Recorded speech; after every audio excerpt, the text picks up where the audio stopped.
This video is sponsored by Tenorshare Alt Data for Android. If you are an Android user, there may be times when you have to format your phone due to firmware related issues, or when there is a major update, you have to reset your phone to make it work properly. And in such conditions, some of your files, photos or WhatsApp data gets deleted and there is no way to recover it from your phone. But it's possible with Tenorshare Alt Data for Android. It is a really helpful and feature-rich app which can help you to recover deleted photos, videos, audio and WhatsApp data from your phone without root and has the highest success rate in the industry. You can filter out the photos depending on their source.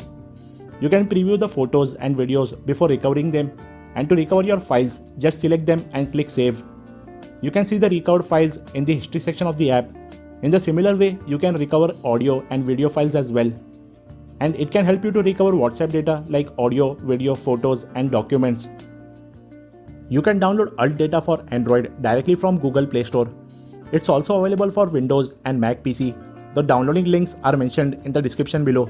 You can also get 30% off on the PC version if you use the coupon code which is being shown on the screen. So now let's start the video. Hi guys, welcome to TechBuzz. So finally Galaxy M11 has started receiving Android 11 One UI 3.1 core update, which is a light version of One UI 3.1 for low-end devices. And in this video, we will check out what's new in One UI 3.1 and are there any changes in performance after the Android 11 update. The size of the official update is 1.48 GB, so make sure you are connected to a strong and fast Wi-Fi. There's no difference in the stock app icons, they still have the rounded edge circular look. The animations feel much more smoother and refined. There's no frame drop or jitteriness even while swiping or opening any app rapidly. The UI of the settings app has been revised and you can see the new icons on the settings page. They look much more colorful now, giving a fresh look, and the Samsung account is shown at the top center and it's much bigger now. The notification and quick settings panel has been revised as well to give a new look. It has a transparent look which looks much better than the opaque white background of Android 10. The icons in the quick settings panel has been revised as well, and when you turn on dark mode, the quick settings panel has a transparent black look instead of just plain black.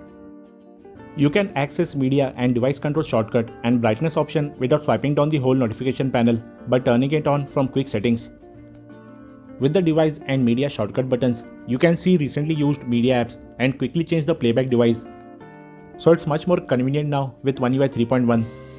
And in the notification panel, now the notifications are divided into categories like music playback is at the top, then there are alerting notifications like messages and others, and finally at the end there are silent notifications like downloaded files. So it's easier to take a glance at different notifications.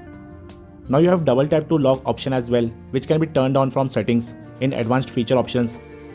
The clock on the lock screen has been revised as well, and by double clicking the clock and then swiping up and down, you can add and access widgets like music, calendar, weather and reminder. The icons on the lock screen too have transparent background. Some new image categories have also been added for dynamic wallpapers, which can be accessed by swiping left on the lock screen. The new circular theme has been applied to lock screen as well, and now the password numbers have a circular look. The volume bar has been given a new look, and the volume controls page has been redesigned as well, and instead of thin blue lines, volume controls now have a tubular design which looks much better. Now you can directly add widgets of the app on the home screen by long pressing the app and selecting widgets. There are multiple design options to choose from. Earlier we had Recycle Bin only for Gallery and My Files app, but Recycle Bin has now been added to Messages and Contacts app as well. So if you delete a contact or message by mistake, you can restore them from the recycle bin, and the deleted contacts and messages are stored in the recycle bin for 30 days. You can add image or video background to your call screen to have the picture on the whole display, which looks much better. And the UI after receiving the call has been improved as well. The call settings now have a white square background, which was not there in Android 10. Earlier when you used to make changes to a photo, it used to save as a copy of the original image, but now the changes are saved on the original image only. And you have the revert back option as well, so you can revert back to the original image anytime. You can still turn on the option to save the edited image as a copy instead of replacing the original image.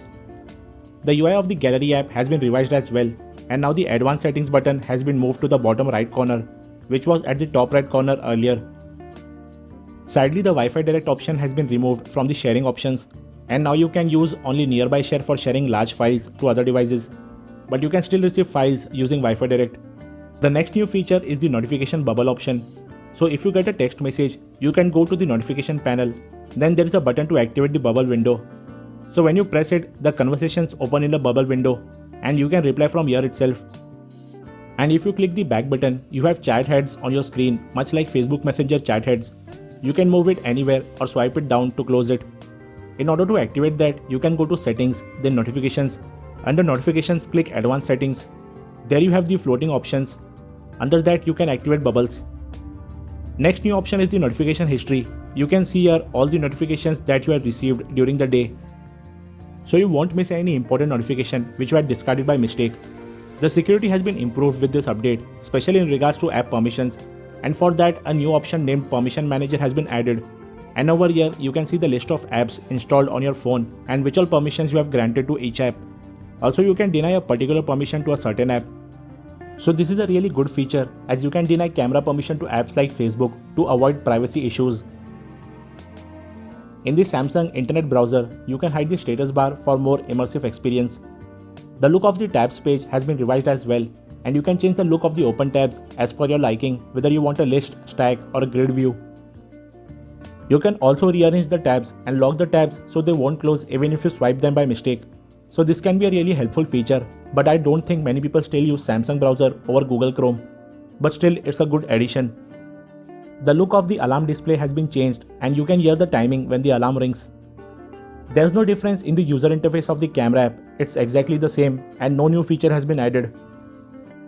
With the new improvements in the algorithms of Android 11 and One UI 3.1, Samsung claims that the performance has improved slightly, so you can expect marginal improvement in game loading time and gameplay. There is improvement in the app loading time, it's slightly quicker and the user interface feels much more smoother. And if you are confused whether Galaxy M11 is worth buying, then you can watch the review video by clicking on the card on the top right corner to make the right decision. So these were all the major changes in Android 11 One UI 3.1 core update. I have used it for 2 days and haven't experienced any major bugs till now. If you find any new feature or new bug, comment below so I can look into it.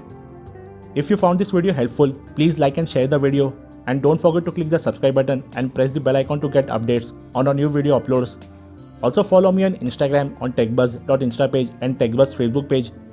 We will be back with another video soon. Till then, stay tuned.